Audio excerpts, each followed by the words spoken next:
Hello दोस्तों। आज मैं बात करूंगा एग्जाम अटेम्प्ट को लेके कि आपकी क्या स्ट्रेटजी होनी चाहिए।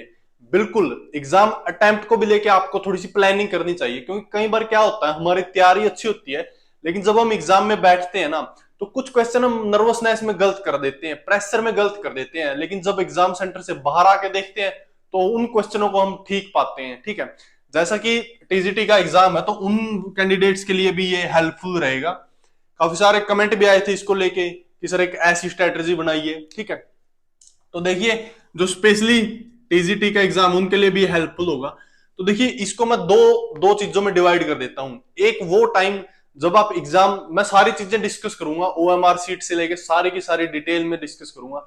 देखिए इसको दो फेज में डिवाइड कर देते हैं। ठीक है, इस एग्जाम को एक तो वो जब आप एग्जाम में बैठते हैं तब आपको एग्जाम पेपर मिल गया, आप सोल्व करने लगे, लेकिन उससे पहले का टाइम जब आप एग्जामिनेशन हॉल में बैठते हैं, रूम में जाके बैठ गए, लेकिन एग्जाम मिलने में थोड़ा सा टाइम है। ठीक है, अभी यानी प्री एग्जाम। ठीक है, एग्जाम मिलने से टाइम है अभी, उस ड्यूरेशन में आपको क्या करना है। देखिए लगभग 30 to 40 मिनट्स का टाइम रहता है कैंडिडेट के पास। तो उस टाइम आपको जो मेन चीज है जो करनी है, उस टाइम देखिए नेगेटिव थॉट्स ज्यादा आते हैं दिमाग में, तो आपको क्या करना है, एक पॉजिटिव और कॉन्फिडेंटली वहां पे अपना माइंडसेट बना के रखना है। आपने ये नेगेटिव थॉट्स नहीं आने देना है, एक पॉजिटिव माइंडसेट आपको रखना है वहां पे कि एग्जाम आएगा, मेरी तैयारी अच्छी है और मैं अच्छा परफॉर्म करूंगा। ऐसा माइंडसेट आपका होना चाहिए, क्योंकि माइंडसेट काम करता है। जब आपको पेपर मिल जाता है और उस टाइम जब आप पेपर अटेम्प्ट कर देते हैं तो आपके माइंड में एक स्पेस होना बहुत जरूरी है। और वो टाइम, ये वाला टाइम 30 to 40 मिनट्स, इसको आप यूज कर देते हैं माइंडसेट बनाने के लिए, मतलब वो स्पेस क्रिएट करने के लिए। ठीक है, आप ये टाइम का यूज कर सकते हैं। इसमें आप देखिए, आपको कॉन्फिडेंटली रहना कि आपकी तैयारी अच्छी है और एग्जाम आपकी तैयारी से बाहर नहीं आएगा। ठीक है ना, तो ऐसे आपको कॉन्फिडेंटली रहना, नेगेटिव थॉट्स अवॉइड करने हैं बेसिकली आपको यहाँ पे।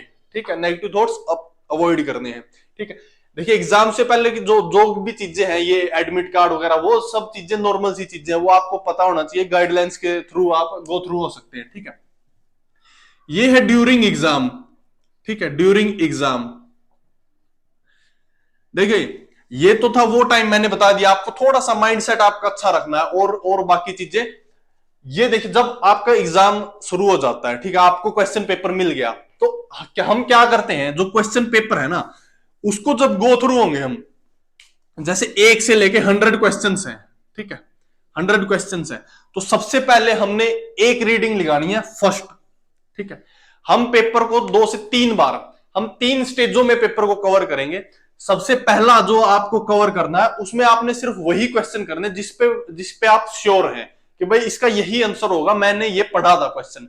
ठीक है, जिन क्वेश्चनों पे आप, जिनके आंसरों पे आप बिल्कुल श्योर हैं, आपको वो क्वेश्चन करने हैं। ठीक है, मैथ के या जिस भी सब्जेक्ट के जिसमें आप बिल्कुल श्योर हो कि इसका यही आंसर होगा, तो फर्स्ट टाइम में ये करना है। सेकंड टाइम में आपने वो क्वेश्चन करने जिसपे आपको डाउट है, दो ऑप्शंस पे। ठीक है, जिसको आपको दो ऑप्शंस पे डाउट है। ठीक है, दो आपने एलिमिनेट कर दिए हैं, दो पे डाउट है, तो सेकंड रीडिंग में वो, और थर्ड रीडिंग में वो क्वेश्चन करने जो आपको नहीं आते हैं। ठीक है ना, ऐसा तो नहीं होगा कि आपको सारे के सारे 100 के 100 क्वेश्चन आते होंगे। तो इन 3 कैटेगरियों में 3 टाइप के क्वेश्चन होते हैं। ठीक है, एक आपको बिल्कुल आता है, एक में आप थोड़े से डाउटफुल है, और एक आपको बिल्कुल भी नहीं आता।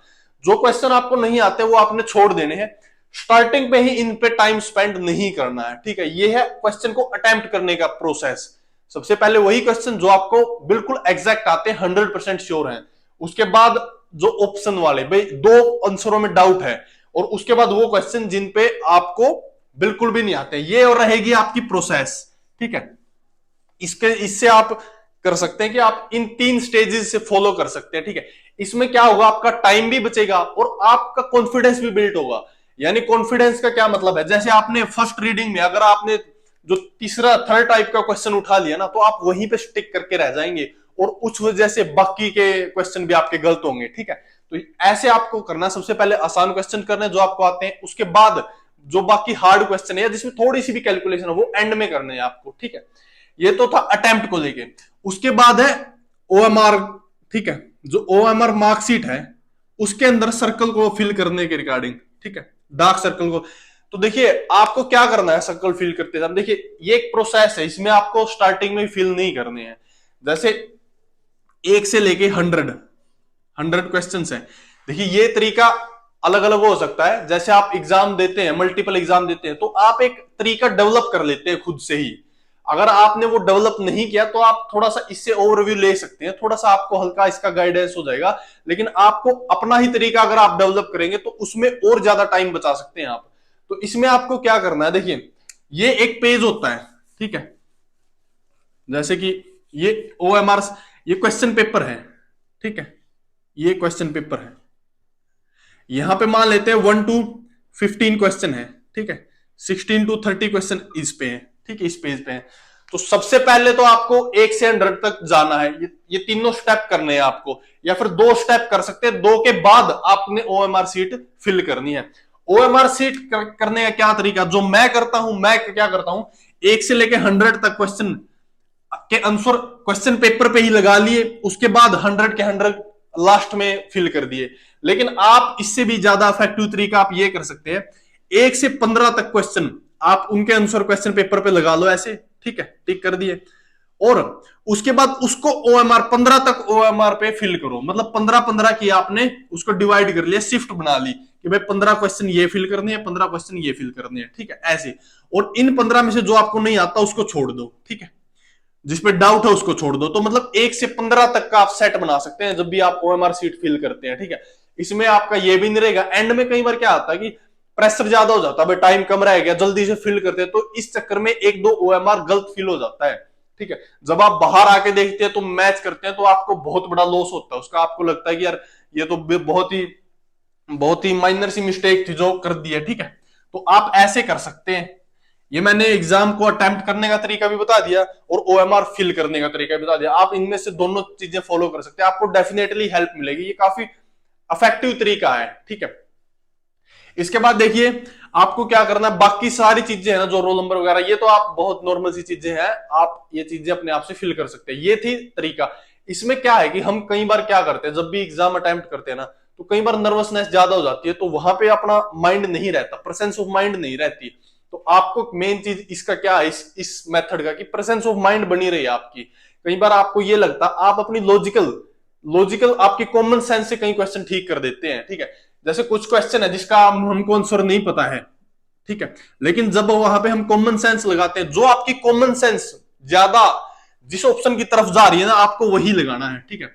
ये उन उन क्वेश्चनों में है जो आपको नहीं आते हैं, तो वहां पे आपको अपनी कॉमन सेंस यूज करनी है किसी भी उस आंसर निकालने के लिए। और जहां पे आपको ज्यादा स्टिक है, मान ले आपकी कॉमन सेंस ने ये दोनों निगलेक्ट कर दिए और इन 2 ऑप्शंस को उन्हें चूज किया, तो ज्यादा आपको ये लग रहा है ना कि भाई ये ऑप्शन हो सकता है, तो उसी को टिक करें, ठीक है ना। कई बार आप डाउट का शिकार हो जाते हैं कि आपको ये लगता है नहीं ये नहीं होगा, ये होगा, तो वो ऑप्शन नहीं होता, बल्कि मतलब अपनी कॉमन सेंस पे बिलीव करें, क्योंकि कॉमन सेंस है वो आपके सबकॉन्शियस माइंड की प्रोसेसिंग है। जैसे आप जितनी आपकी प्रिपरेशन में वो डाटा इकट्ठा होता जाता है, तो थोड़ा सा आप उससे थोड़ा सा लिंक रहता है, तो इसलिए आप थोड़ा सा उसमें ज्यादा बिलीव कीजिए और ऐसे आप चीजों को कर सकते हैं, ठीक है।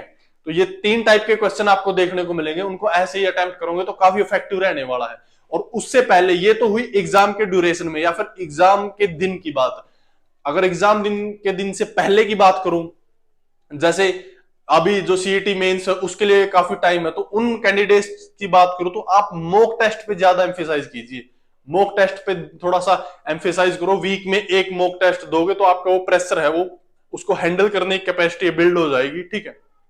और जो एंजाइटी नर्वसनेस है वो कम हो जाएगी, ठीक है। सो अगर इसके अलावा भी आपका कोई डाउट या कोई कमेंट है, तो आप कोई भी क्यूरी है किसी भी टाइप की, तो आप कमेंट सेक्शन में उसको लिख सकते हैं, we will definitely reply that. So this is all in this video.